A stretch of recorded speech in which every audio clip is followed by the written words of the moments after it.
Hi, sorry, I just want to say that I did a full face of makeup in the car on the way here, and it looks decent. It was good. The library was good. I went originally with my mom to help her pick some books for her class. And I picked out some books for her, and then of course I got distracted, and I was like, oh, let me go check and see if they have Fire and Blood, which is like the book in the Game of Thrones book series solely based on the Targaryens. And they had it. Of course they fucking had it. And then they also had a book, it was, what is it, Fire and Ice, which is like the prequel to the show. So it gives you all of the things that happen from the very beginning of time in the Game of Thrones lore all the way up until what takes place in the show. So I got that also because I'm getting ready for the House of the Dragon show, and I wanted to at least read the book, or at least be somewhat familiar with the books before I went into the show, because I just wanted to see if it would heighten my experience like people that read the Game of Thrones books did. So I'm really excited. My brother is also going to be reading it. He's reading Fire and Blood first. There's about 3 more weeks left until the House of the Dragon, so I gave him a week and a half to read it, and then I will read it after him, and then we'll watch the show. So I'm excited. I love Game of Thrones. I love the Targaryens. That's where my loyalties lie. Anyway, I'm nervous for these chapters. This is gonna be fucking, I don't even know. I'm really, really scared. I don't know what's gonna happen. I don't know what to expect. Carnage, I guess, is what I'll expect. I hope I'm not gonna need a tissue, because if I'm gonna cry at this, none of this is waterproof, so we're ending up where we did yesterday. So, oh, great, my Gatorade doesn't even freaking fit in the cup holder. Shit. Okay, there. Okay. Alright, let's go ahead and get started. We're on chapter 41, and we will be reading through 44 today. So up until chapter 45. The only way to do it is just to do it. Thank you, Sarah. Chapter 41. The oil was sitting on the edge of the bathtub, gleaming like amber in the afternoon light. Naked, Aelin stood before it, unable to reach for the bottle. It was what Arobynn wanted, for her to think of him as she rubbed the oil into every inch of her skin. For her breasts, her thighs, her neck to smell like almond, his chosen scent. His scent, because he knew that a fey male had come to stay with her, and all signs pointed to their being close enough for scent to matter to Rowan. She closed her eyes, steeling herself. Aelin, Rowan said through the door. I'm fine, she said. Only a few more hours, and then everything would change. She opened her eyes and reached for the oil. Ooh! It took Rowan a jerk of his chin to get Aedion to follow him to the roof. Aelin was still in her room dressing, but Rowan wasn't going far. He would hear any enemies on the street long before they had a chance to get into the apartment. Despite the Val prowling the city, Rifthold was one of the milder capitals he'd encountered, its people mostly prone to avoiding trouble, perhaps from fear of being noticed by the monster who dwelled in the god-awful glass castle. But Rowan would keep his guard up all the same, here in Terrasen or wherever else their paths might lead. Aedion was now lounging in a small chair one of them had dragged up here at some point, Gavriel's son, a surprise and a shock every time he saw that face or caught a whiff of his scent. Rowan couldn't help but wonder if Aelin had sent the wordhounds hunting after Lorcan, not just to keep him from tracking her and to pave the way for her to free magic, but also to keep him from getting close enough to Aedion to detect his lineage. Adian crossed his legs with a lazy grace that probably served to hide his speed and strength from opponents. She's going to kill him tonight, isn't she? After the dinner and whatever Arabin plans to do with the Val commander, she's going to circle back and put him down. Only a fool would think Adian's grin sprang from amusement. That's my girl. And if she decides to spare him, it's her decision to make. Smart answer. What if she were to say we could take care of it? Then I'd hope you join me for a hunt, Prince. Another smart answer, and what he'd been waiting to hear. Rowan said, and when the time comes? You took the blood oath, Adian said, and there wasn't any hint of a challenge in his eyes, only the truth, spoken warrior to warrior. I get Arabin's killing blow. Fair enough. Primal wrath flickered in Adian's face. It's not going to be quick, and it's not going to be clean. That man has many, many debts to pay before he meets his end. By the time Aelin emerged, the males were talking in the kitchen, already dressed. On the street outside the apartment, the Val commander was bound, blindfolded, and locked in the trunk of the carriage Nesrin had acquired. Aelin squared her shoulders, shaking loose the breath that had become a tight knot in her chest, and crossed the room, each step bringing her too quickly toward their inevitable departure. Adian, facing her in a fine tunic of deep green, was the first to notice. He let out a low whistle. Well, if you didn't already scare the living shit out of me, you've certainly done it now. Rowan turned to her. He went completely and utterly still as he took in the dress. The black velvet hugged every curve and hollow before pooling at her feet, revealing each too shallow breath as Rowan's eyes grazed over her body, down, then up, to the hair she'd swept back with golden batwing-shaped combs that rose above either side of her head like a primal headdress, to the face she'd kept mostly clean, save for a sweep of kohl along her upper eyelid and the deep red lips she'd painstakingly colored. With the burning weight of Rowan's attention upon her, she turned to show them the back, the roaring golden dragon clawing up her body. She looked over her shoulder, in time to see Rowan's eyes again slide south and linger. Slowly, his gaze lifted to hers, and she could have sworn that hunger, ravenous hunger, flickered there. Demons and dining, Adian said, clapping Rowan on the shoulder. We should go. Her cousin passed her by with a wink. When she turned back to Rowan, still breathless, only cool observation remained on his face. You said you wanted to see me in the dress, she said a bit hoarsely. I hadn't realized the effect would be so... He shook his head. He took in her face, her hair, the combs. You look like a queen? The fire-breathing bitch queen those bastards claim you are.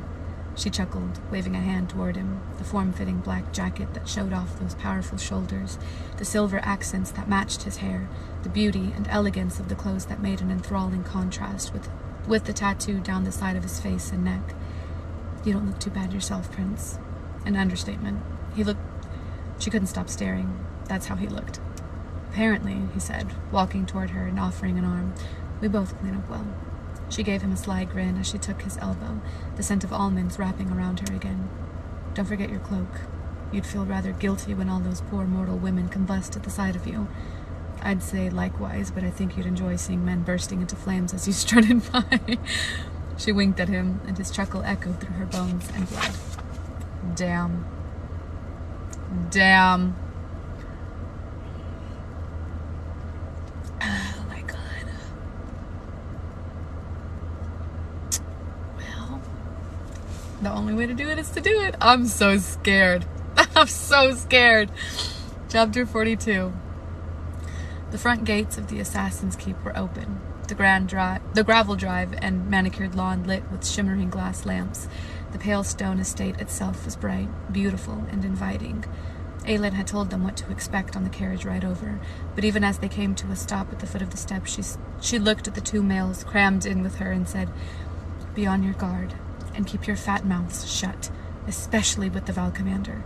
No matter what you hear or see, just keep your fat mouths shut. No psychotic territorial bullshit. Adian chuckled. Remind me to tell you tomorrow how charming you are. But she wasn't in the mood to laugh. Nesrin jumped down from the driver's seat and opened the carriage door. Aelin stepped out, leaving her cloak behind, and didn't dare look to the house across the street, to the roof where Kale and a few rebels were providing backup in case things went very, very wrong. She was halfway up the marble steps when the carved oak doors swung open, flooding the threshold with golden light. It wasn't the butler standing there, smiling at her with 2 white teeth. Welcome home, Arabin purred. He beckoned them into the cavernous. Let me enjoy him for the little time that I have him left for, okay? Let me just enjoy the idea I have of him in my mind. Not who he actually is, but the idea that I invented in my mind of him, okay? Thank you. He beckoned them into the cavernous entry hall.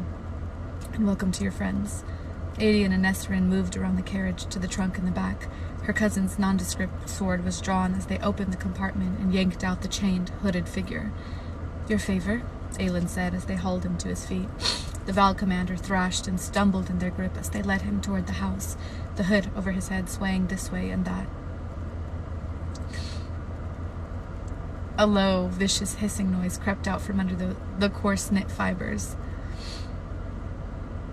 I would have preferred the servants' door for our guest, Arabin said tightly. He was in green for Terrasen, though most would assume it was to offset his auburn hair, a way to confuse their assumptions about his intentions, his allegiance. He wore no weapons, she could see, and there was nothing but warmth in those silver eyes as he held out his hand to her, as if Adian wasn't now tugging a demon up the front steps. Behind them, Nesrin steered the carriage away. She could feel Rowan bristling, sense Adian's disgust, but she blocked them out. She took Arabin's hands, dry, warm, calloused. He squeezed her fingers gently, peering into her face. You look ravishing, but I'd expect nothing less. Not even a bruise after trapping our guest. Impressive. He leaned closer, sniffing. And you smell divine, too. I'm glad my gift was put to good use. From the corner of her eye, she saw Rowan straighten, and she knew he'd slid into the killing calm. Neither Rowan nor Adian wore visible weapons save for the single blade her cousin now had out, but she knew they were both armed beneath their clothes, and knew Rowan would snap Arabin's neck if he so much as blinked wrong at her. It was that thought alone that made her smile at Arabin. You look well, she said.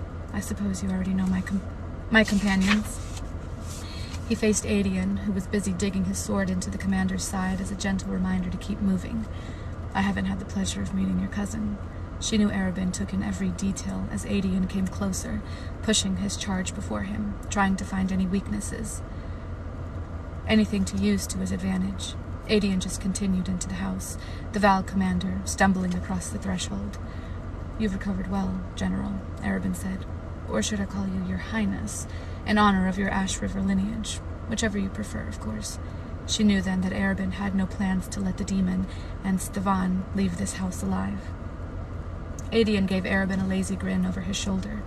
I don't give a shit what you call me. He shoved the Val commander farther inside. Just take this rutting thing off my hands. Arabin smiled blandly, unfazed. He'd calculated Adian's hatred. With deliberate slowness, he turned to Rowan. You, I don't know. Arabin mused, having to lift his head to see Rowan's face. He's shorter than Rowan? I just got the ick.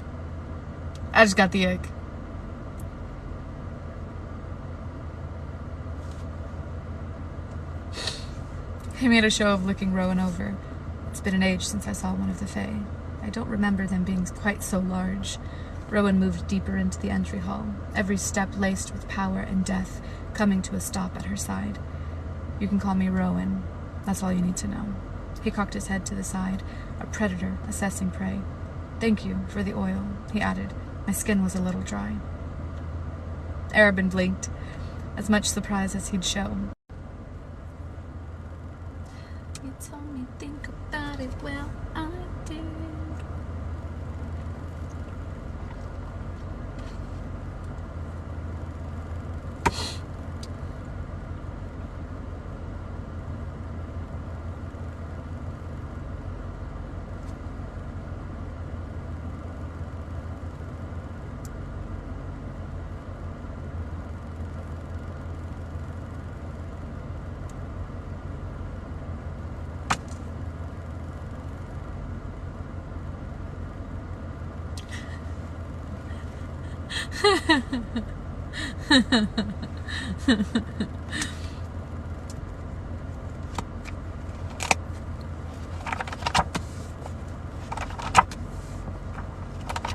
We're back. Okay, good.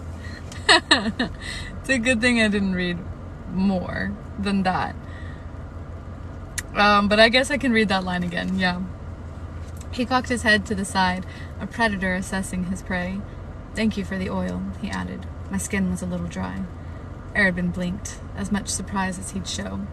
It took her a moment to process what Rowan had said, and to realize that the almond smell hadn't just been coming from her. He'd worn it too. He's so good! He's so good for that! Arabin flicked his attention to Adian and the Val commander. "Their door on the left. Take him downstairs. Use the fourth cell." Aelin didn't dare look at her cousin as he dragged Stevan along.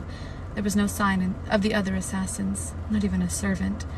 Whatever Arabin had planned, he didn't want any witnesses. Arabin trailed after Adian, his hands in his pockets, but Aelin remained in the hall for a moment, looking at Rowan. His brows were high as she read the words in his eyes, his posture. He never specified that. Only you had to wear it. Her throat tightened and she shook her head. "What?" he seemed to ask. She shook her head again. "It surprised me, sometimes." "Good. I'd hate for you to get bored." Despite herself, despite what was to come, a smile tugged on her lips as Rowan took her hand and gripped it tightly.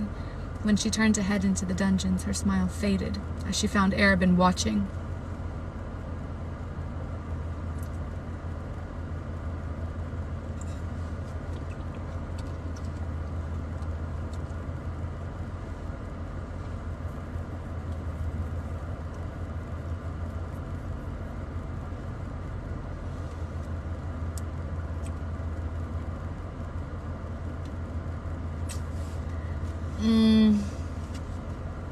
That's not to the broom closet. Rowan was about a hair's breadth from ripping out the king of the assassin's throat as he led them down into the dungeons. Rowan kept a step behind Aelin while they descended the long, curving stone staircase, the reek of mildew and blood and rust growing stronger with each step. He'd been tortured enough and done enough torturing himself to know what this place was, to know what sort of training Aelin had received down here. A girl. She'd been a girl when the red-haired bastard a few steps ahead had brought her here and taught her how to cut up men, how to keep them alive while she did it, how to make them scream and plead, how to end them. There was no part of her that disgusted him, no part of her that scared him, but the thought of her in this place, with these smells and this darkness. With every step down the stairs, Aelin's shoulders seemed to droop, her hair seeming to grow duller, her skin paler. This was where she'd last seen Sam, he realized. And her master knew it. Okay, well, we can't say things like that. We can't say things like that. I would prefer it if we didn't say things like that. We use this for most of our meetings. It's harder to eavesdrop or be caught unawares, Arabin said to no one in particular, though it also has other uses, as you'll soon see. He opened door after door, and it seemed to Rowan that Aelin was counting them, waiting until, "Shall we?" Arabin said, gesturing toward the cell door. "What?"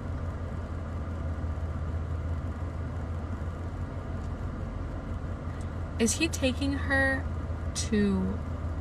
No, he wouldn't. He wouldn't.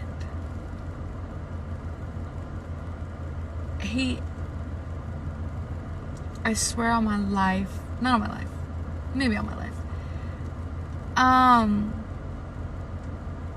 Never mind. I don't even want to speak it into existence. Okay, anyway, let's continue. Rowan touched her elbow. God, his self-control had to be in shreds tonight. He couldn't stop making excuses to touch her, but this touch was essential. Her eyes met his dim and cold. "You give the word. Just one damn word and he's dead. And then we can search this house from top to bottom for that amulet." She shook her head as she entered the cell. He understood it well enough. No, not yet.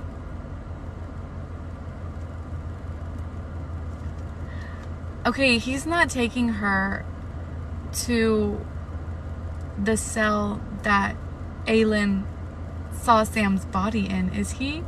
He's not. Is he? Y'all.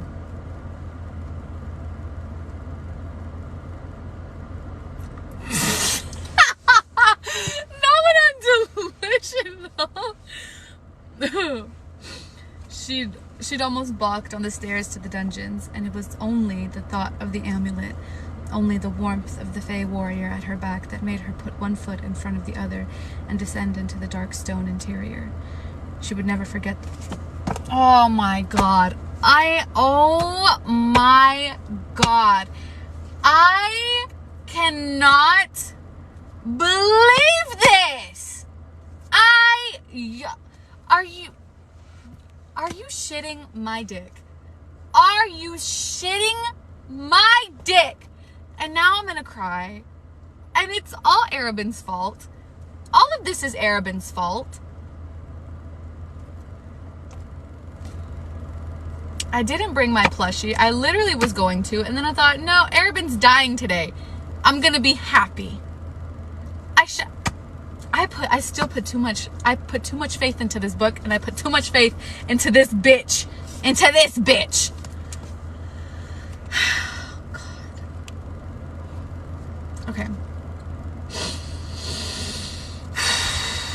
Let's see how many words I can get in without crying. Let's see. We should play a drinking game. Drink every time I cry over Sam. And only play if you are okay with getting alcohol poisoning. She would never forget this room. It still haunted her dreams. The table was empty, but she could see him there.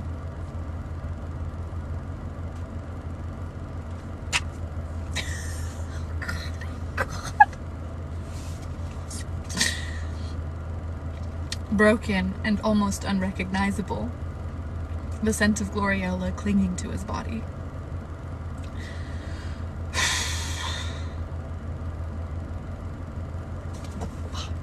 Oh, God. Sam had been tortured in ways she hadn't even known until she read Wesley's letter.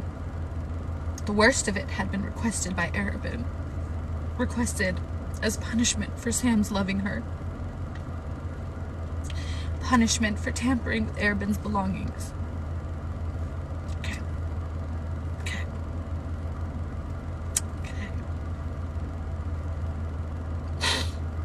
Arabin sauntered into the room, hands in his pockets. Fuck, I can't see. Hold on. Can't see. Shit.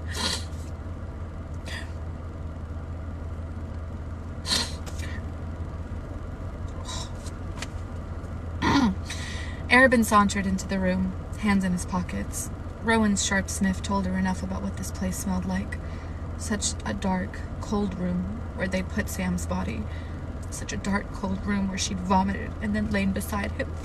Not on the table. Not on the table. We don't have to remember that. It's okay.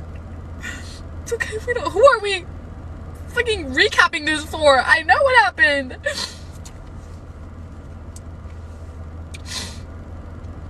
And then lain beside him on that table for hours and hours, unwilling to leave him, where Adian now chained Stefan to the wall. Get out, Arabin said simply to Rowan and Adian, who stiffened. The two of you can wait upstairs. We don't need unnecessary distractions, and neither does our guest. Over my rotting corpse, Adian snapped. Aylin shot him a sharp look. Lysandra is waiting for you in the drawing room, Arabin said with expert politeness, his eyes now fixed on the hooded valve chained to the wall. Stefan's gloved hands tugged at the chains, his incessant hissing rising with impressive violence. She'll entertain you. We'll be up for dinner shortly. Rowan was watching Aylin very, very carefully. She gave him a slight nod. Rowan met Adian's gaze. The general stared right back. Honestly, had she been anywhere else, she might have pulled up a chair to watch this latest little dominance battle. Thankfully, Adian just turned toward the stairs. A moment later, they were gone. Arabin stalked to the demon and snatched the hood from his head. Black, rage-filled eyes glared at them and blinked, scanning the room. So, we can do this the easy way or the hard way, Arabin drawled. Stefan just smiled.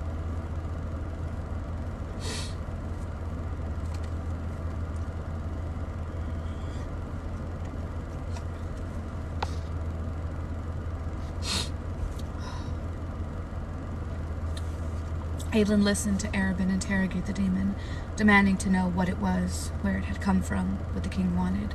After 30 minutes of minimal slicing, the demon was talking about anything and everything. "How does the king control you?" Arobin pushed. The demon laughed. "Wouldn't you like to know?" Arobin half turned to her, holding up his dagger, a trickle of dark blood slicing down the blade. "Would you like to do the honors? This is for your benefit, after all." She frowned at her dress. "I don't want to get blood on it." Arobin smirked and slashed the dagger down the man's pectoral. The demon screeched, drowning out the pitter-patter of blood on the stones. "The ring," it panted after a moment. "We've all got them." Arobin paused, and Aelin cocked her head. Left hand, it said. Arobin yanked off the man's glove, revealing the black ring. "How?" "He has a ring, too. Uses it to control us all. Ring goes on, and it doesn't come off. We do what he says. Whatever he says." "Where'd he get the rings from?" "Made 'em. I don't know." The dagger came closer. "I swear. We wear the rings, and he makes a cut on our arms. Licks our blood so it's in him, and then he can control us however he wants. It's the blood that links us." "And what does he plan to do with you all, now that you're invading my city?" "We're searching for the general. I won't tell anyone he's here. Or that she's here, I swear. The rest I don't know." His eyes met hers, dark, pleading. "Kill him," she said to Arobin. "He's a liability." "Please," Stevan said, his eyes still holding tears. She looked away. "He does seem to have run out of things to tell me," Arobin mused. Swift as an adder, Arobin lunged for him, and Stevan screamed so loudly it hurt her ears as Arobin sliced off his finger, and the ring that held it, in one brutal movement. "Thank you," Arobin said above Stevan's screaming, and then slashed the knife across the man's throat. Aelin stepped clear of the spray of blood, holding Stevan's stare as the light faded from his gaze. When the spray had slowed, she frowned at Arobin. "You could have killed him and then cut off the finger, and then cut off the ring. Where would the fun be in that?" Arobin held up the bloody finger and pried off the ring. "Lost your bloodlust? I'd dump that ring in the Aviary if I were you. The king is enslaving people to his will with these things. I plan to study this one as best as I can." Of course he did. He pocketed the ring and inclined his head toward the door. "Now that we're even, darling, shall we eat?" It was an effort to nod with Stefan's still bleeding body sagging from the wall.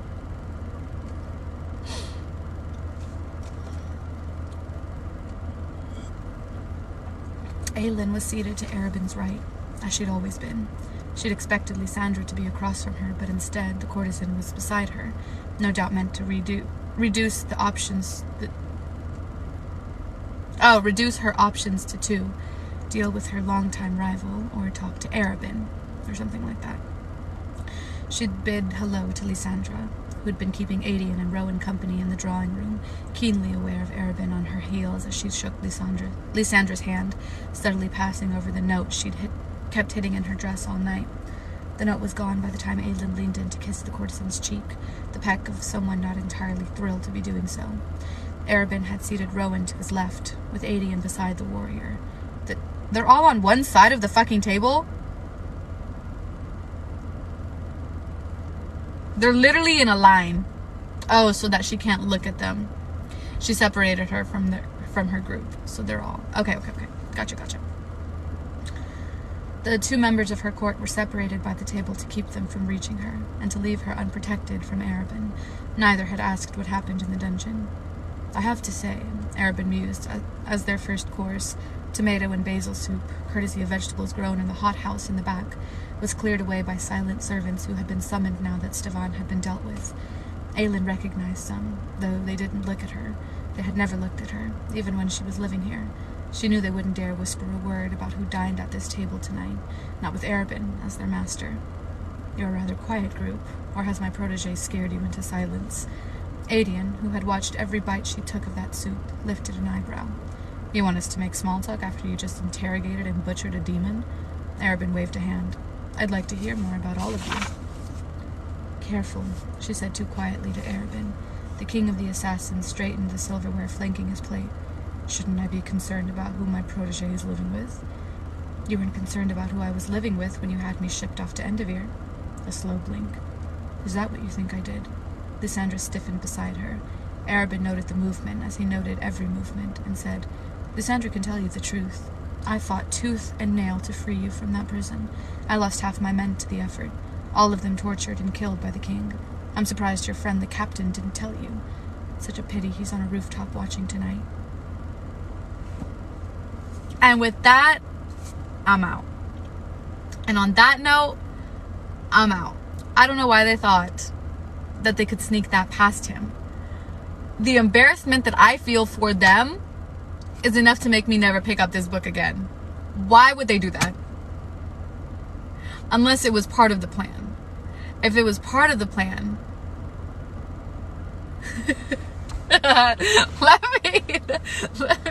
let me lie in peace.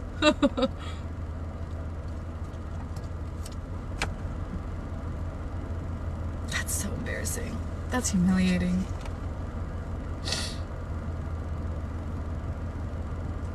He missed nothing, it seemed. Arabin looked to Lysandra, waiting. She swallowed and murmured, He did try, for months and months. It was so convincing that Aelin might have believed it, though through some miracle Arabin had no idea that the woman had been meeting with them in secret. Some miracle, or Lysandra's own wits. Aelin drawled to Arabin, Do you plan on telling me why you insisted we stay for dinner? How else would I get to see you? You would have just dumped that thing on my doorstep and left. And we learned so much that we could use together. The chill down her spine wasn't faked. Though I have to say, this new you is much more subdued. I suppose for Lysandra that's a good thing. She always looks at the hole you left in the entry wall when you threw that dagger at her head. I kept it there as a little reminder of how much we all missed you. Rowan was watching her, and asked, ready to strike, but his brows bunched slightly as if to say, You really threw a dagger at her head? Arabin began talking about a time Aelin had brawled with Lysandra and then rolled down the stairs, scratching and yowling like cats. So Aelin looked at Rowan a moment longer. I was a tad hot-headed. I'm beginning to admire Lysandra more and more. 17-year-old Aelin must have been a delight to deal with. She fought the twitching in her lips. I would pay good money to see 17-year-old Aelin meet 17-year-old Rowan. His green eyes glittered. Arabin was still talking. 17-year-old Rowan wouldn't have known what to do with you. He could barely speak to females outside his family. Liar. I don't believe that for a second. It's true. You would have scandalized him with your night clothes. Even with that dress you have on. She sucked on her teeth. He would probably have been even more scandalized to learn I'm not wearing any undergarments beneath this dress. The table rattled as Rowan's knee banged into it. Arabin paused but continued when Adian asked about what the demon had told him. You can't be serious, Rowan seemed to say. Did you see any place where this dress might hide them? Every line and wrinkle would show. Rowan shook his head subtly, his eyes dancing with a light that she'd only recently come to glimpse and cherish. Do you delight in shocking me? She couldn't stop her smile. How else am I supposed to keep a cranky immortal entertained? His grin was distracting enough that it took her a moment to notice the silence and that everyone was staring at them. Waiting. She glanced at Arabin, whose face was a mask of stone. Did you ask me something? There was only calculating ire in his silver eyes, which might have once made her start begging for mercy. I asked, Arabin said, if you've had fun these past few weeks, wrecking my investment properties and ensuring that all my clients won't touch me.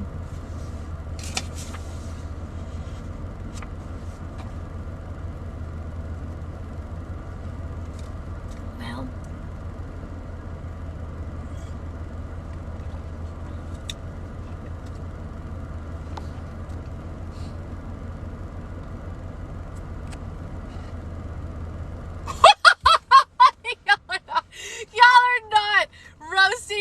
for his height right now. Oh my god.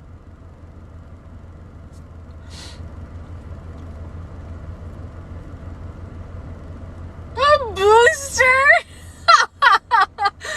No! Y'all are so funny.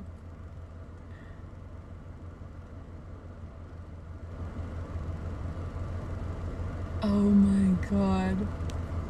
Stop. Gonna get demoted to the kids' table. Y'all are funny. Stop. He is short, isn't he? Because how else would she be able to see Adian and Rowan? Because they're literally sitting. So she's sitting to his right, so he's sitting here. And she said that they were watching her. So that must mean that Arabin is like right here. And all she has to do is just turn her head. Get him some chicken nuggets. Stop. Chapter 43. Chapter 43. Unless, no, never mind. Aelin leaned back in her chair. Even Rowan was staring at her now, surprise and annoyance written on his face. Lysandra was doing a good job of feigning shock and confusion, even though it had been she who had fed Aelin the details, who had made her plan so much better and broader than it had been when Aelin scribbled it out on the ship. I thought, okay, then oh! Okay, when SJM said that they were sitting on Arabin's left, I literally pictured them all sitting in a line. I pictured them all sitting on one side of the table. But they're across from her. Okay, that makes so much more sense. Okay. Oh, okay, so Arabin is at the head of the table, and then Aelin is on his right, and then they're on the other side. Damn. I really pictured them in a straight line on one side of the table. Oh, God. Anyway. I don't know what you're talking about, she said with a little smile. Oh, Arabin swirled his wine. You mean to tell me that when you wrecked the vault beyond repair, it wasn't a move against my investment in that property, or my monthly cut of their profits? Don't pretend it was just vengeance for Sam.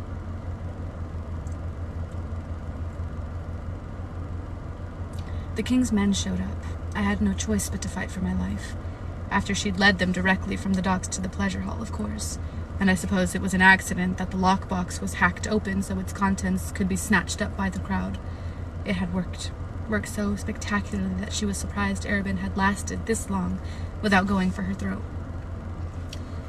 You know how those low lives get. A little chaos and they turn into animals foaming at the mouth.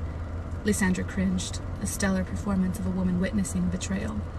Indeed, Arabin said, but especially the lowlifes at establishments from which I receive a handsome monthly sum. Correct. So you invited me and my friends here tonight to fling accusations at me. Here I was, thinking I'd become your personal Valk hunter. You deliberately disguised yourself as Hinsal Cormac, one of my most loyal clients and investors, when you freed your cousin. Arabin snapped. Adian's eyes widened slightly. I could dismiss it as coincidence, except a witness says he called out Cormac's name at the prince's party, and Cormac waved to him.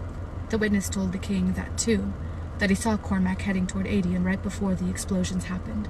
And what a coincidence that the very day Adian disappeared, 2 carriages belonging to a business that Cormac and I owned together went missing.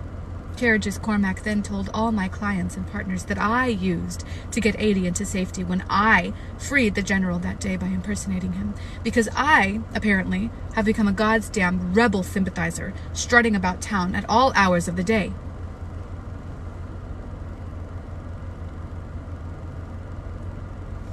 This is her plan. Here's her plan coming to fruition, and I knew it would. I honestly am so glad that SJM did it like this, that we could literally see what her sneaking out or sneaking around came to and what it was about. Like, I'm so glad that this is how it's unraveling. That's so...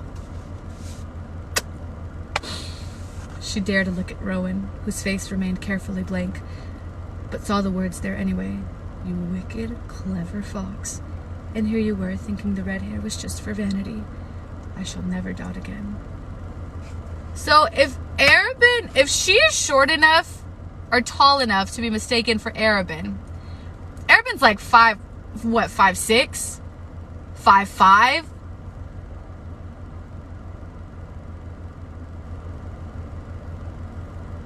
That man is now nothing. He's a head taller than her. Not in my mind anymore. If she's tall enough to be mistaken for him? Not in my mind anymore. Not in my mind anymore. I shall never doubt again. She turned to Arabin. I can't help it if your prissy clients turn on you with the slightest hint of danger. Cormac has fled the city and continues to drag my name through the mud. It's a miracle the king hasn't come to haul me to his castle. If you're worried about losing money, you could always sell the house, I suppose, or stop using Lysandra's services. Arabin hissed, and Rowan and Adian reached casually under the table for their hidden weapons. What will it take, dearest, for you to stop being such a raging pain in my ass? There they were, the words she'd wanted to hear, the reason she'd been so careful not to wreck him altogether, but merely to annoy him just enough. She picked at her nails. A few things, I think.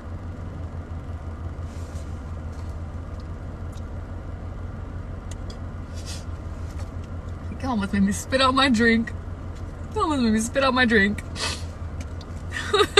It's bedtime. The sitting room was oversized and made to entertain parties of 20 or 30, with couches and chairs and chases spread throughout. Aelin lounged in an armchair before the fire, Arabin across from her, Fury still dancing in his eyes. She could feel Rowan and Adian in the hall outside, monitoring every word, every breath. She wondered whether Arabin knew they disobeyed his command to remain in the dining room. She doubted it. They were stealthier than ghost leopards, those two, but she didn't want them in here. In here either, not until she'd done what she needed to do.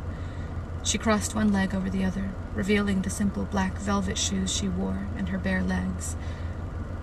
So all of this was punishment, for a crime I didn't commit, Arabin said at last. He's still on with this bullshit. She ran a finger down the rolled arm of the chair. First thing, Arabin, let's not bother with lies. I suppose you've told your friends the truth.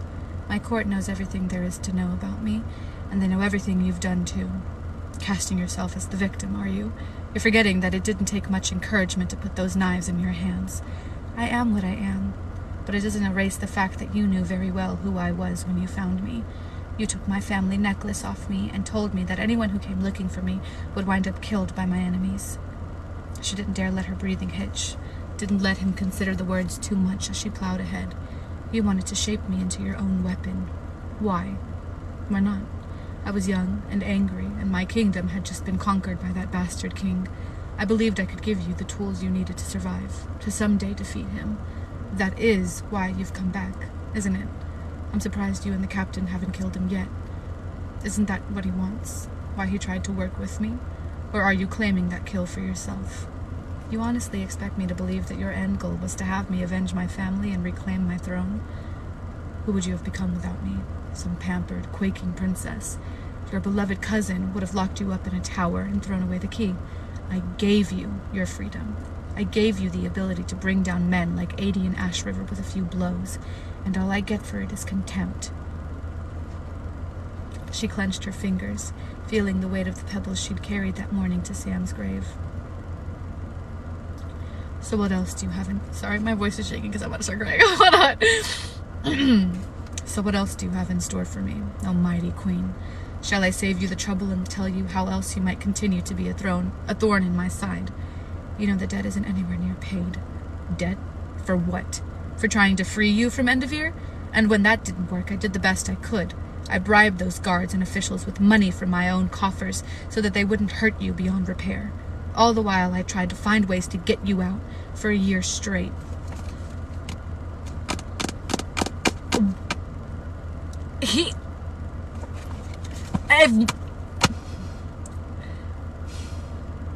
If men have one thing, and one thing only, it is the fucking audacity. Lies and truth, as he'd always taught her. Yes, he'd bribed the officials and guards to ensure she would still be functioning when he eventually freed her, but Wesley's letter had explained in detail just how little effort Arabin had put forth once it became clear she was headed for Endivere. How he'd adjusted his plans, embracing the idea of her spirit being broken by the mines. And what about Sam? Let's not talk about Sam. Let's not talk about Sam, please, she breathed. Sam was murdered by a sadist whom my useless bodyguard got it into his head to kill. You know I couldn't allow that to go unpunished, not when we needed the new crime lord to continue working with us. Truth and lies, lies and truth. She shook her head and looked toward the window, ever the confused and conflicted protege falling for Arobyn's poisoned words. Tell me what I need to do to make you understand, he said. Do you know why I had you capture that demon? So that we could attain its knowledge, so you and I could take on the king, learn what he knows. Why do you think I let you in that room? Together, we'll bring that monster down together, before we're all wearing those rings. Your friend the captain can even join in, free of charge. You expect me to believe a word you say? I have had a long while to think on the wretched things I've done to you, Selena. Aelin, she snapped. My name is Aelin, and you can start proving you've mended your ways by giving me back my family's goddamn amulet. Then you can prove it some more by giving me your resources, by letting me use your men to get what I need. She could see the wheels turning in that cold and cunning head. In what capacity? No word about the amulet. No denying he had it. You want to take down the king? She murmured, as if to keep the two Fae males outside the door from hearing. Then let's take down the king. But we do it my way. The captain and my court stay out of it. What's in it for me? These are dangerous times, you know. Why, just today, one of the top opiate dealers was caught by the king's men and killed. Such a pity. He escaped the slaughter at the shadow market only to be caught buying dinner a few blocks away. More nonsense to distract her. She merely said, I won't send a tip to the king about this place, about how you operate and who your clients are, or mention the demon in your dungeon. Its blood now a permanent stain. She smiled a little. I've tried. Their blood doesn't wash away. Threats, Aelin? And what if I make threats of my own? What if I mention to the king's guard that his missing general and his captain of the guard are frequently visiting a certain warehouse? What if I let it slip that a Fae warrior is wandering the city? Or worse, that his mortal enemy is living in the slums? I suppose it'll be a race to the palace then. It's too bad the captain has men stationed by the castle gates, messages in hand, ready for the signal to send them this very night. You'd have to get out of here alive to give that signal. The signal is us not returning, I'm afraid. All of us. Again, that cold stare. How cruel and ruthless you've become, my love. Jesus. Will you become a tyrant as well? Perhaps you should start slipping rings onto the fingers of your followers. He reached into his tunic, sorry. She kept her posture relaxed as a golden chain glinted around his long white fingers, and then a tinkling sounded. And then the amulet was exactly as she remembered it.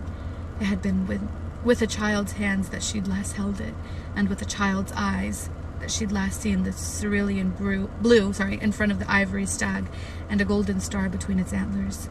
The immortal stag of Mala Firebringer, brought over to these lands by Brannon himself and set free in Oakwald Forest. The amulet glinted in Arobyn's hands as he removed it from his neck. The third and final word key. It had made her ancestors mighty queens and kings, had made Terrasin untouchable, a powerhouse so lethal no force had ever breached its borders, until she'd fallen into the Florine River that night, until this man had removed the amulet from around her neck and a conquering army had swept through. And Arobyn had risen from being a local lord of assassins to crown himself this continent's unrivaled king of their guild. Perhaps his power and influence derived solely from the necklace, her necklace, that he'd worn all these years. I've become rather attached to it, Arobyn said as he handed it over. He'd known she would ask for it tonight, if he was wearing it. Perhaps he'd planned to offer it to her all along, just to win her trust, or get her to stop framing his clients and interrupting his business. Keeping her face neutral was an effort as she reached for it. Her fingers grazed the golden chain, and she wished then and there that she'd never heard of it, never touched it, never been in the same room with it. Not right. The blood sang, her bones groaned. Not right, not right, not right. The amulet was heavier than it looked, and warm from his body, or from the boundless power dwelling inside. The word key. Holy gods. That quickly, that easily, he handed it over. How Arobyn hadn't felt it, hadn't noticed. unless you needed magic in your veins to feel it, unless it never called to him as it did to her now, its raw power brushing up against her senses like a cat rubbing along her legs. How had her mother, her father, any of them never felt it?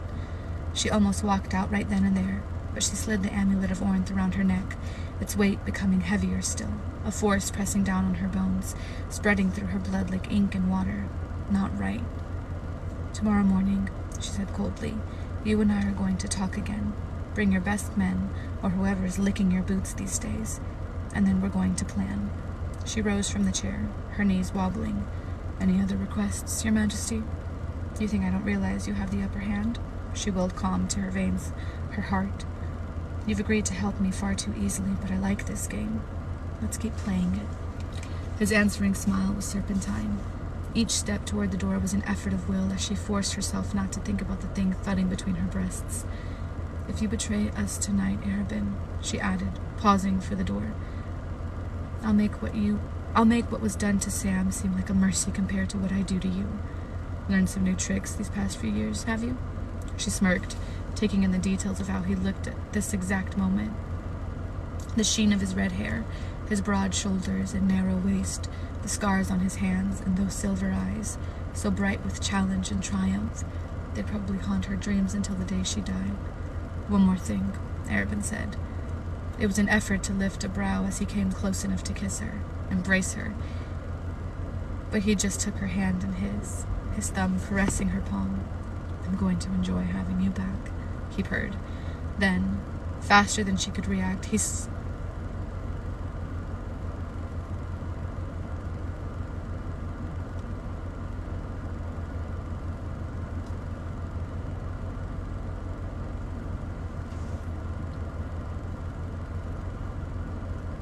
What? What? He did what? He did what?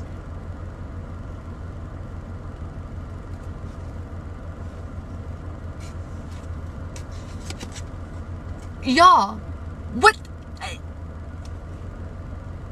He did what? He slid the wordstone ring onto her finger. No.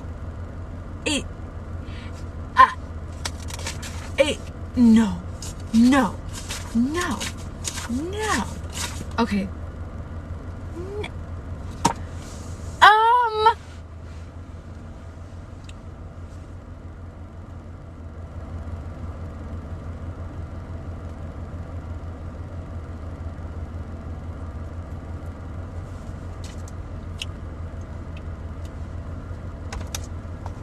Let's go, chapter 44. The hidden dagger Aelin had drawn clattered to the wooden floor the moment the cool black stone slid against her. She blinked at the ring, at the line of blood that had appeared on her hand beneath Arabin's sharp thumbnail as he raised her hand to his mouth and brushed his tongue along the back of her palm. Somewhere in the back of my mind, I knew he was planning this. I knew that's why he wanted to know how to control people, so he could control her. But I didn't think it would be executed this way. I didn't think it would go like this.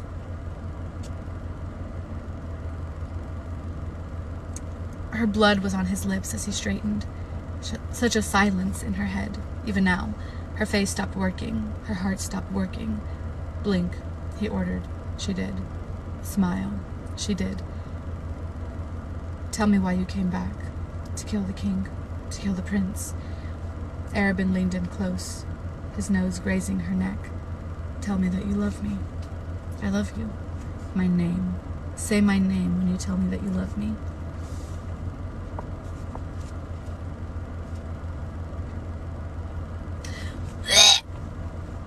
I love you, Arabin Hamel. His breath warmed her skin as he huffed a laugh onto her neck, then brushed a kiss where it met her shoulder. I think I'm going to like this. He pulled back, admiring her blank face, her features, how empty and foreign. Take my carriage. Go home and sleep. Do not tell anyone of this. Do not show your friends the ring. And tomorrow, report here after breakfast. We have plans, you and I, for our kingdom and Ardalan. She just stared, waiting. Do you understand? Yes. He lifted her hand again and kissed the wordstone ring. Good night, Aelin, he murmured, his hand grazing her backside as he shooed her out.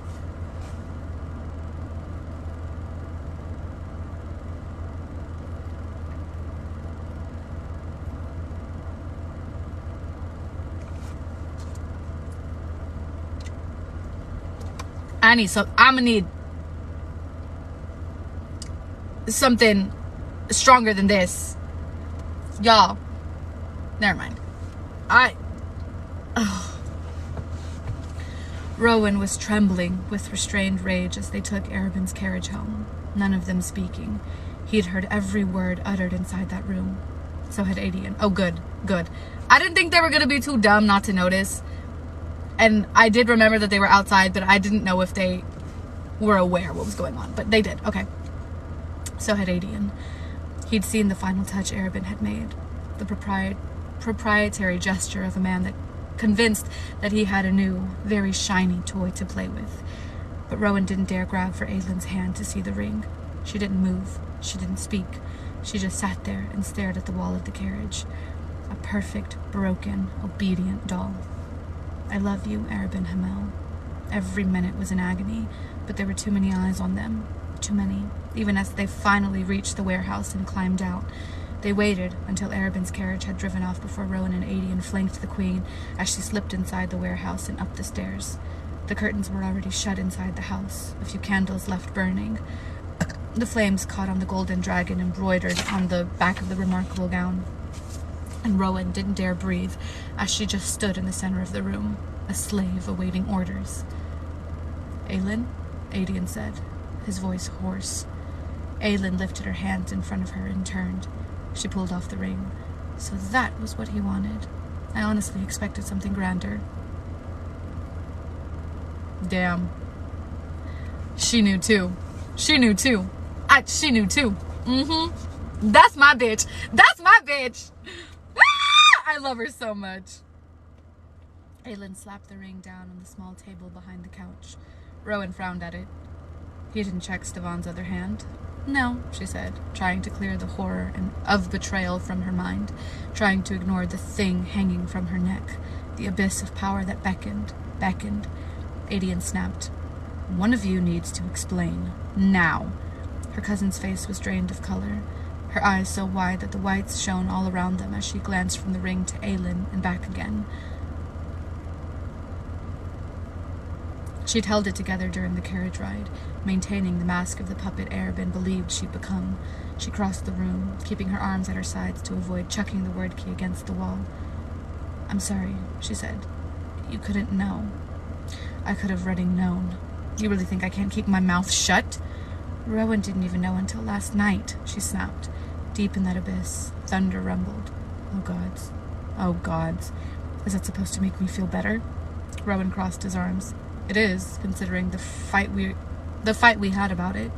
Adian shook his head. Just explain. Aelin picked up the ring. Focus. She could focus on this conversation until she could safely hide the amulet. Adian couldn't know what she carried, what weapon she'd claimed tonight. In Wendelin, there was a moment when Iraq came back, when he warned me and thanked me for ending him. So I picked the Val commander who seemed to have the least amount of control over the human's body, out of hope that the man might be in there, wishing for redemption in some form. Redemption for what the demon had made him do, hoping to die knowing he'd done one good thing. Why? Speaking normally was an effort. So I could offer him the mercy of death and freedom from the Valg. If he would only tell Arobyn all the wrong information. He tricked Arobyn into thinking that a bit of blood could control these things, and that the ring he bore was the real thing. She held up the ring. I got the idea from you, actually. Lysandra has a very good jeweler and had a fake made. The real thing I cut off the Val commander's finger. If Arobyn had taken off his other glove, he would have found him without a digit. You'd need weeks to plan all that. Aelin nodded. But why? Why bother with any of it? Why not just kill the prick? Aelin set down the ring. I had to know. Know what? That Arobyn is a monster? That there is no redeeming him.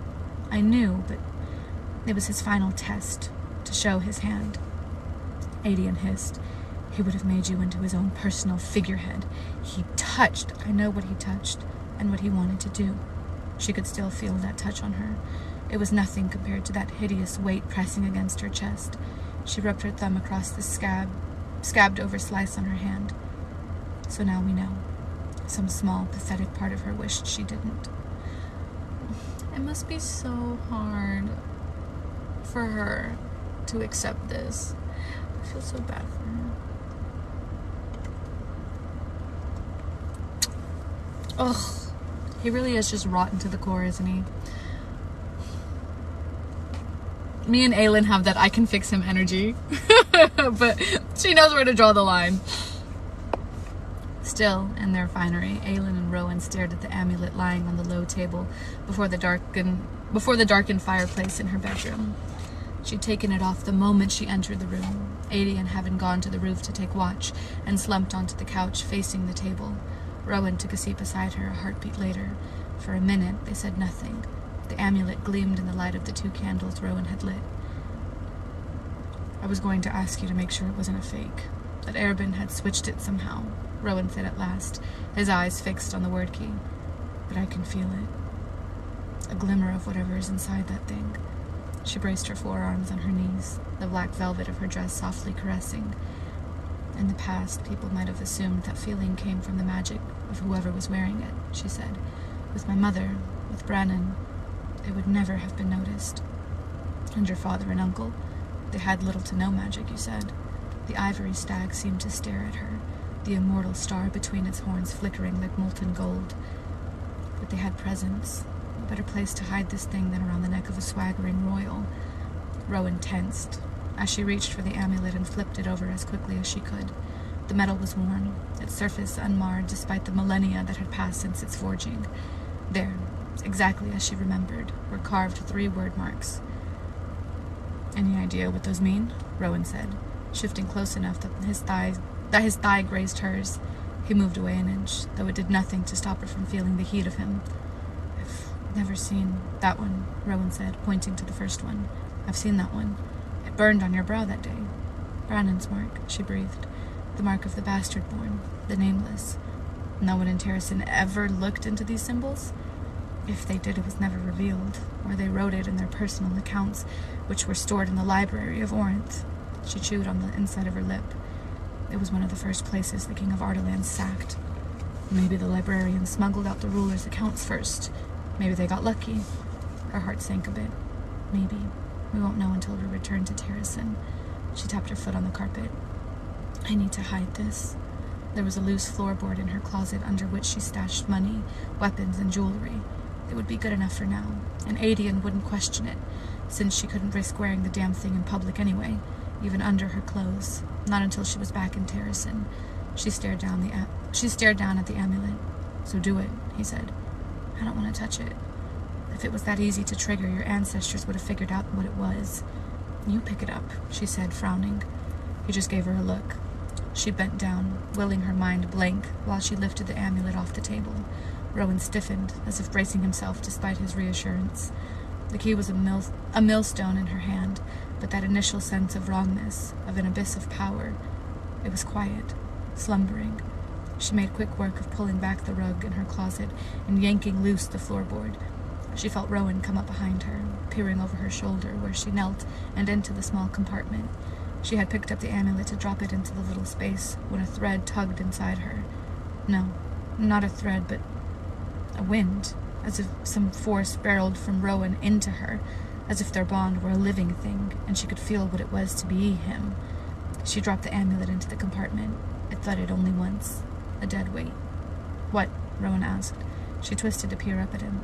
I felt you. How? So she told him, about his essence sliding into her, and feeling like she wore his skin, if only for a heartbeat. He didn't look entirely pleased.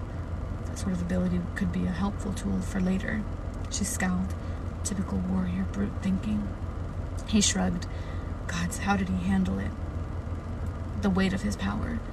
He could crush bones into dust even without his magic. He could bring this whole building down with a few well-placed blows.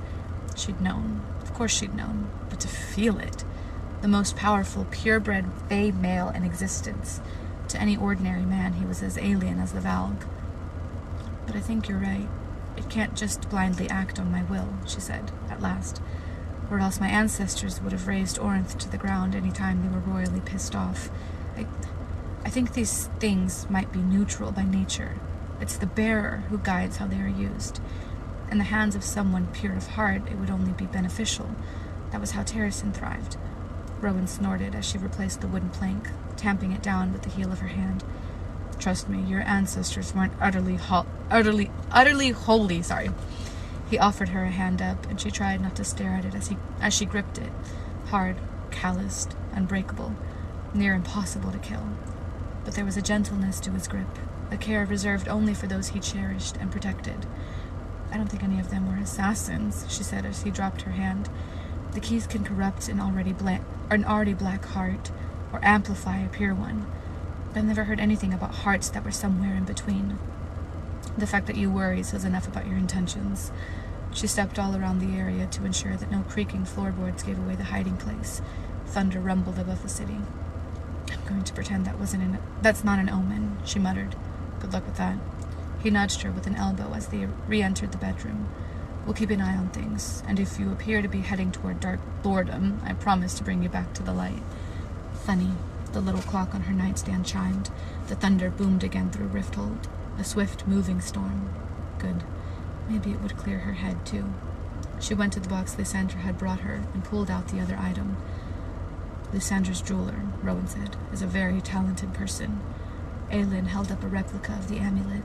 She'd gotten the size, coloring, and weight almost perfect. She set it on her vanity like a discarded piece of jewelry, just in case anyone asks where it went. The downpour had softened to a steady drizzle by the time the clock struck 1, yet Aelin hadn't come down from the roof. She'd gone up there to take over Adian's watch, apparently, and Rowan had waited, biding his time as the clock neared midnight and then passed it. Cale had come by to give Adian a report of the movements of Erebin's men, but slipped back out around 12. Rowan was done waiting. She was standing in the rain, facing westward, not toward the glowing castle to her right, not toward the sea at her back, but across the city. He didn't mind that she'd gotten that glimpse into him. He wanted to tell her that he didn't care what she knew about him, so long as it didn't scare her away, and would have told her before if he still hadn't been so stupidly distracted by how she looked tonight. The lamplight glinted off the combs in her hair and along the golden dragon on the dress. You'll ruin that dress standing out here in the rain, he said. She half turned toward him. The rain had left streaks of coal down her face, and her skin was as pale as a fish belly's. The look in her eyes, guilt, anger, agony, hit him like a blow to the gut. She turned again toward the city. I was never going to wear this dress again anyway. You know, I'll take care of it tonight, he said, stepping beside her. If you don't want to be the one to do it, and after what that bastard had tried to do to her, what he'd planned to do to her, he and Adian would have taken a long, long time ending Erebin's life. She gazed across the city, toward the Assassin's Keep. I told Lysandra she could do it. Why? She wrapped her arms around herself, hugging tight. Because more than me, more than you or Adian, Lysandra deserves to be the one who ends him. It was true. Will she be needing our assistance? She shook her head, spraying droplets of rain off the combs and the damp strands of hair that had come loose. Cale went to ensure everything goes fine.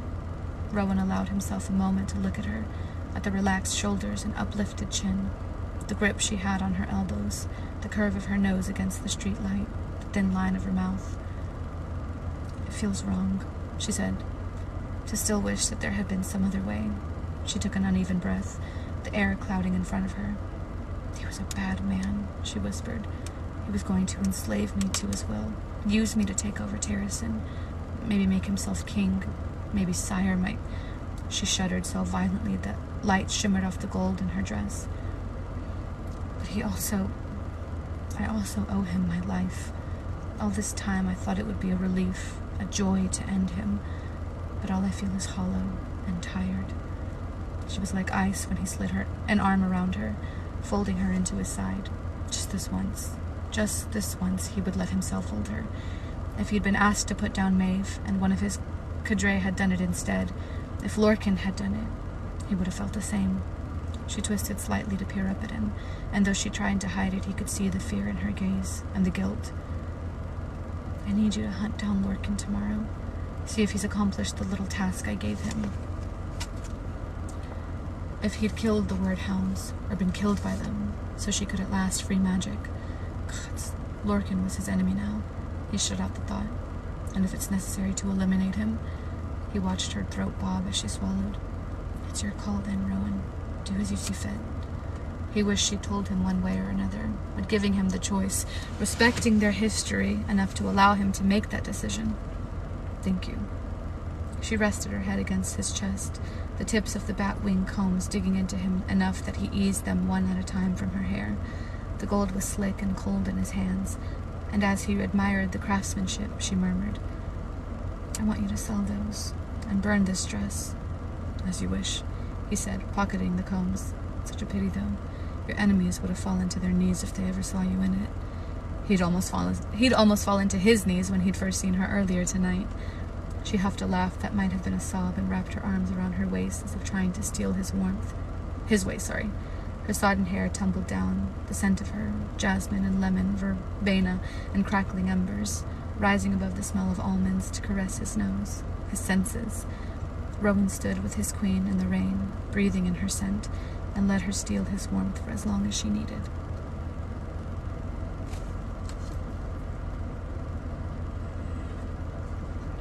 The rain lightened to a soft sprinkle, and Aelin stirred from where Rowan held her, from where she'd been standing, soaking up his strength, thinking. She twisted slightly to take in the strong lines of his face, his cheekbones gilded with the rain and the light from the street. Across the city, in a room she knew too well, Arabin was hopefully bleeding out, hopefully dead. A hollow thought, but also the clicking of a lock finally opened. Rowan turned his head to look at her, rain dripping off his silver hair. His features softened a bit, the harsh lines becoming more inviting, vulnerable even. Tell me what you're thinking, he murmured. I'm thinking that the next time I want to unsettle you, all I need to do is tell you how rarely I wear undergarments. His pupils flared. Is there a reason you do that, princess? Is there any reason not to? He flattened his hand against her waist, his fingers contracting once as if debating letting her go. I pity the foreign ambassadors who will have to deal with you. She grinned, breathless and more than a little reckless. Seeing that dungeon room tonight, she realized she was tired. Tired of death, tired of waiting, and tired of saying goodbye. She lifted a hand to cup Rowan's face. So smooth, his skins, the bones beneath strong and elegant. She waited for him to pull back, but he just stared at her, stared into her in the way that he always did. Friends, but more. So much more, and she'd known it longer than she wanted to admit. Carefully, she stroked her thumb across his cheekbone. His face slick with the rain. It hit her like a stone, the wanting. She was a fool to have dodged it, denied it, even when a part of her had screamed it every morning that she blindly reached for the empty half of the bed. Are they about to kiss? She lifted her other hand to his face, and his eyes locked onto hers, his breathing ragged as she traced the lines of the tattoo along his temple. His hands tightened slightly on her waist, his thumbs grazing the bottom of her ribcage. It was an effort not to arch into his touch. Rowan, she breathed, his name a plea and a prayer. She slid her fingers down the side of his tattooed cheek, and faster than she could see, he grabbed one wrist and then the other, yanking them away from his face and snarling softly. The world yawned open around her, cold and still. He dropped her hands as if they were on fire. Oh!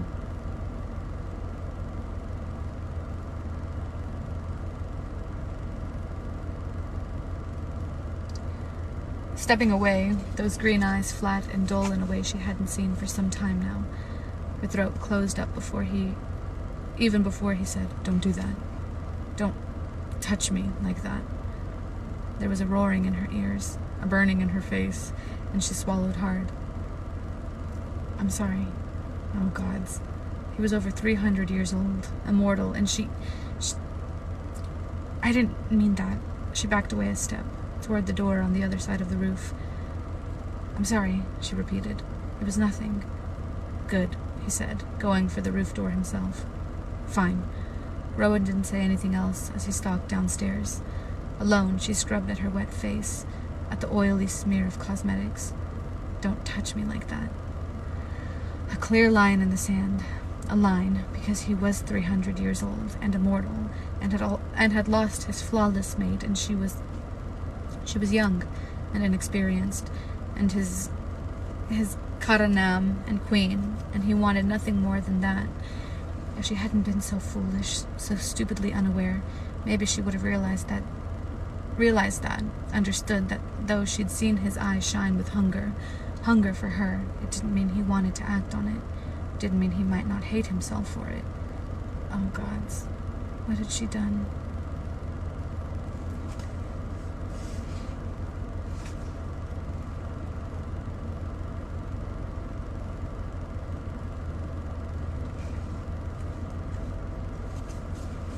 I'm sad. That's sad.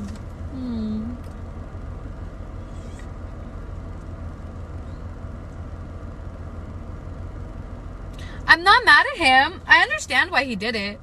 The moment he did it, I knew why. He feels guilty. His mate literally died a horrible, gruesome death. I'm sure he feels like he can't be happy. He's not allowed to be happy with someone else. I'm sure he feels guilty. That's what I'm saying. It makes me sad.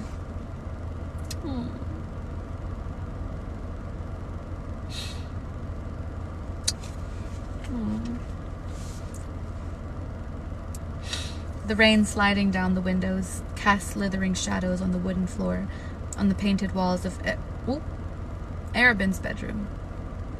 Do you love him now? No. Sorry, I wouldn't go as far to say as I love him. I like him now.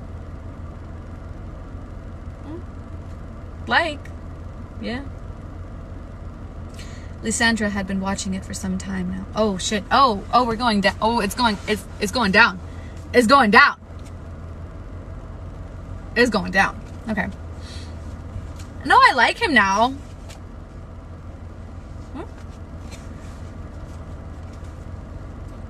Wouldn't say I love him, but I do like him now. Lysandra had been watching it for some time now, listening to the steady rhythm of the storm and the breathing of the man sleeping beside her, utterly unconscious. If she were to do it, it would have to be now, when his sleep was deepest, when the rain covered up most sounds. A blessing from Themis, goddess of wild things, who had once watched over her as a shapeshifter, and who never forgot the caged beasts of the world. 3 words. That was all that had been written on the note Aelin slipped her earlier that night, a note still tucked into her hidden pocket of her discarded underwear. He's all yours. A gift, she knew. A gift from the queen who had nothing else to give, a no-name whore with a sad story. Lysandra turned onto her side, staring now at the naked man sleeping inches away, at the red silk of his hair spilled across his face. He'd never once suspected who had fed Aelin the details about Cormac, but that had always been her ruse with Arabin, the skin she'd worn since childhood. He had never thought otherwise of her vapid and vain behavior, never bothered to. If he had, he wouldn't keep a knife under his pillow and let her sleep in this bed with him. He hadn't been gentle tonight, and she knew she would have a bruise on her forearm from where he'd gripped her too tightly. Victorious, smug, a king certain of his crown. He hadn't even noticed. At dinner, she'd seen the expression flash across his face when he caught Aelin and Rowan smiling at each other. All of Arabin's jabs and stories had failed to find their mark tonight because Aelin had been too lost in Rowan to hear. She wondered whether the queen knew. Rowan did, Aedion did, and Arabin did. He had understood that with Rowan, she was no longer afraid of him. With Rowan, Arabin was now utterly unnecessary, irrelevant. He's all yours. After Aelin had left, as soon as he'd stopped strutting about the house, convinced of his absolute mastery over the queen, Arabin had called in his men. Lysandra hadn't heard the plans, but she knew the Fae Prince would be his first target. Rowan would die. Rowan had to die. She'd seen it in Arabin's eyes as he watched the queen and her prince holding hands, grinning at each other despite the horrors around them. Lysandra slid her hand beneath the pillow. Fuck. I'm literally I'm covering up the bottom of the page because if I have spoiled this for myself, I'm going to be so mad. Lysandra slid her hand beneath the pillow as she sidled up to Arabin, nestling against him. He didn't stir. His breathing remained deep and steady. He'd never had trouble sleeping. The night he'd killed Wesley, he slept like the dead, unaware of the moments when even her iron will couldn't keep the silent tears from falling. She would find that love again, one day. And it's going to be with Adian. It's going to be with Adian. And it would be deep and unrelenting and unexpected. The beginning and the end and eternity. The kind that could change history, change the world. The hilt of the stiletto was cool in her hand, and as Lysandra rolled back over, no more than a restless sleeper, she pulled it with her. Lightning gleamed on the blade, a flicker of quicksilver. For Wesley, for Sam, for Aylin, and for herself. For the child she'd been, for the 17-year-old on her bidding night, for the woman she'd become, her heart in shreds, her invisible wound still bleeding. It was so very easy to sit up and slice the knife across Arabin's throat.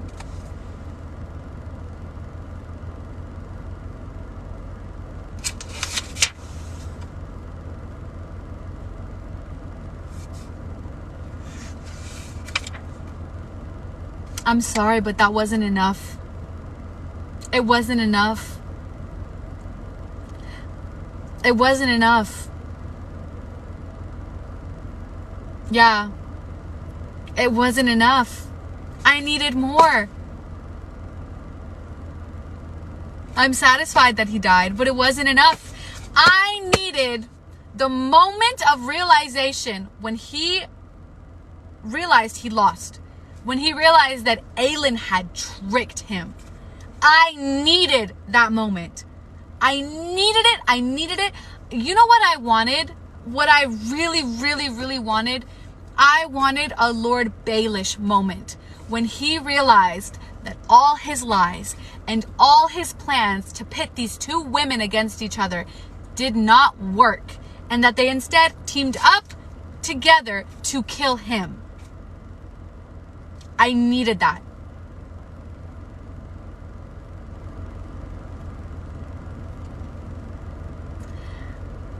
I needed that. I wanted him to be conscious when it happened. I wanted Aylin to and Lysandra to both be like, for Wesley and for Sam and for us, and then kill him.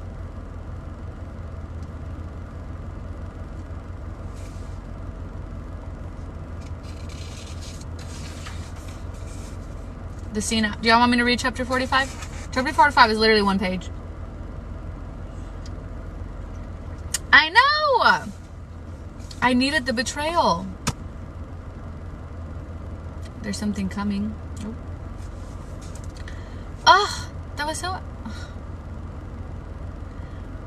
I know. Like, I'm satisfied with it. Like, it's a satisfying death.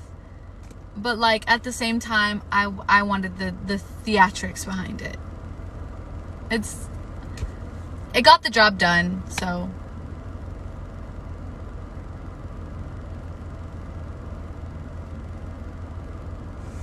(46) and 40. Okay, well, I'm not doing... Oh. We can read up to chapter 47 because it's just 2 pages. Do 47 and 48 need to go together? Because I don't want to read chapter 47. 47 is... I need to skip my eyes. Oh, shit, we're almost to part 2. Y'all want to read 40...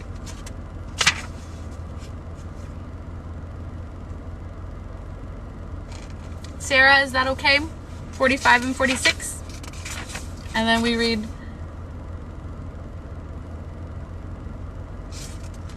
How many pages? 1, 2, 3, 4... That's too many pages, y'all.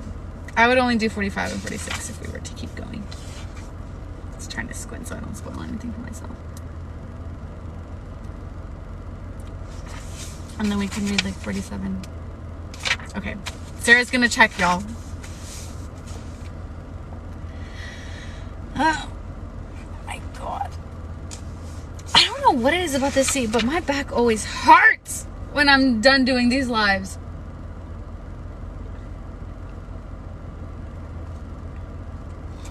Best stop now. Okay, we can stop now. My powder is gonna freaking spill. Just 45 and 46. Let's finish the book.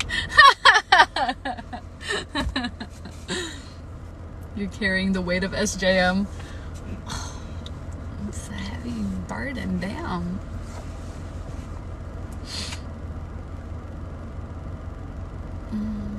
More thoughts on Rowan? I moved past the point of don't read 46 without 47. Oh, okay. Oh, okay. We'll just stop here then. We'll just stop here. And we can read more on Wednesday. I don't know what happened to my bookmark. Oh, yeah. I've moved past the point of tolerating him, and I'm now into the part where I like him. And it mainly had to do with him putting that rock on Sam's grave. It spoke to me, and I appreciated it. But yeah, I appreciated it. Definitely the way that he handles Aelin is, I like him. Now, honestly, I really don't think there's anything, now that I've got my closure for Sam, and now that I see that, you know, him and her both have this sort of like similar trauma, I really don't see any reason besides the fact that they're related for them not to be together. It's yeah, talking about Rowan is, I feel like yeah, we've gone through. But although now I don't see how that's gonna happen, because Aelin is gonna think that he fucking hates her now. Cousin cuddles. Some sibling love. Mom and Dad would be so proud. Okay, everyone says that they're not related, or they're not actually related. Why would SJM put that in there then? Why would she put that in there? I'm so mad at her for putting this in there. As soon as I read that, it was over.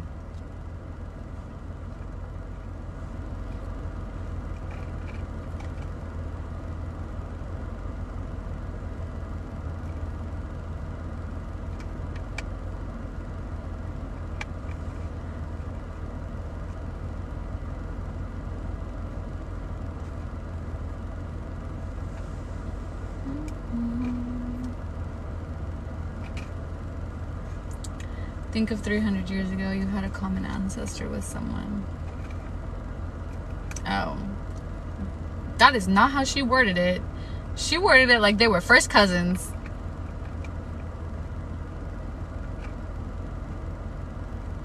Yeah. Don't know why she would put that in. Alright, well. I mean, I'm no stranger to incest. I literally watched Game of Thrones. It's just funny to see y'all's reaction whenever I call them siblings. But not that I shipped any of the people in Game of Thrones. Like, I didn't ship Cersei and Jaime together, and I did not ship Daenerys and Jon together. So, but like, I'm no stranger to it. This isn't my first rodeo dealing with incest, so.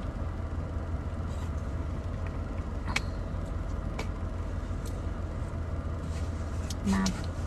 Well, I mean, I like him now, so he's fine in my book. Yeah. So we'll.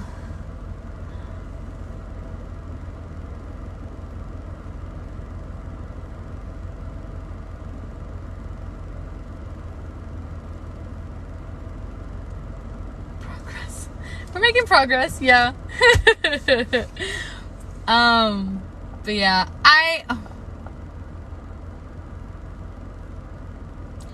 I'm so disappointed with Arabin's death. Good for Lysandra, though. I'm glad that Lysandra was able to do it. But I would have preferred more theatrics behind it. And now I can't stop picturing him as... Yeah, Game of Thrones was straight savage with that shit.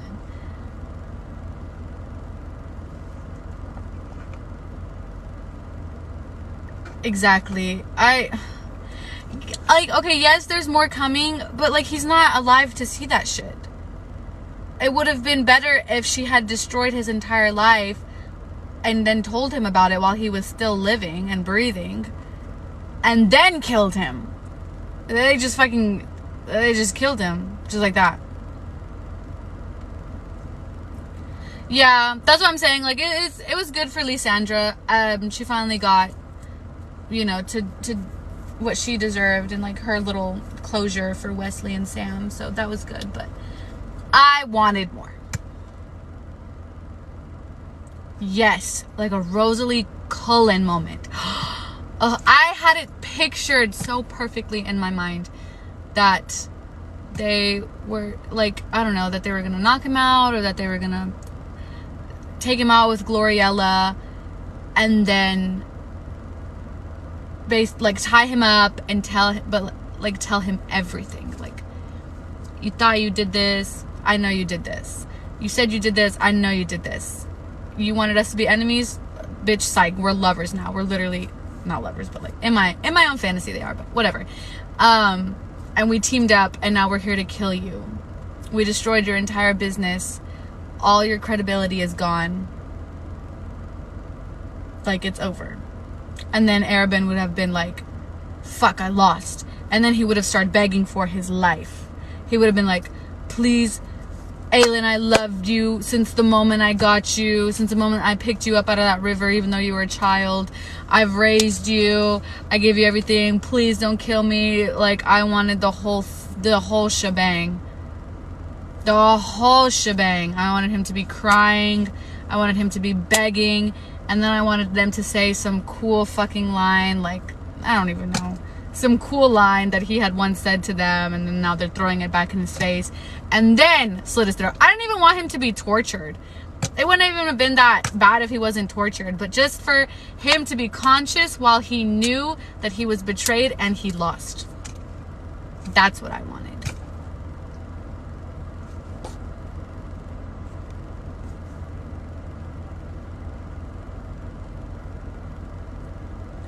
Yeah.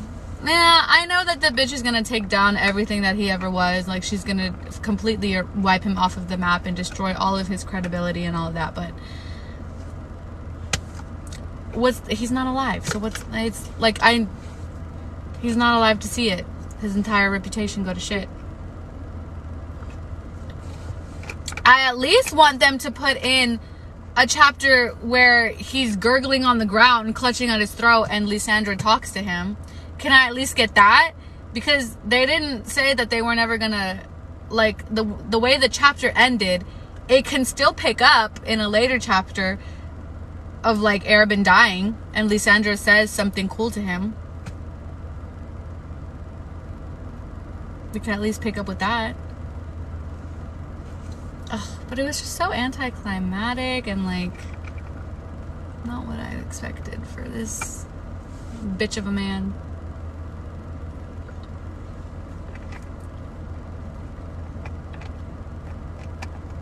It's more than ruining his reputation. Well, I can't wait to see it because fuck him. But yeah.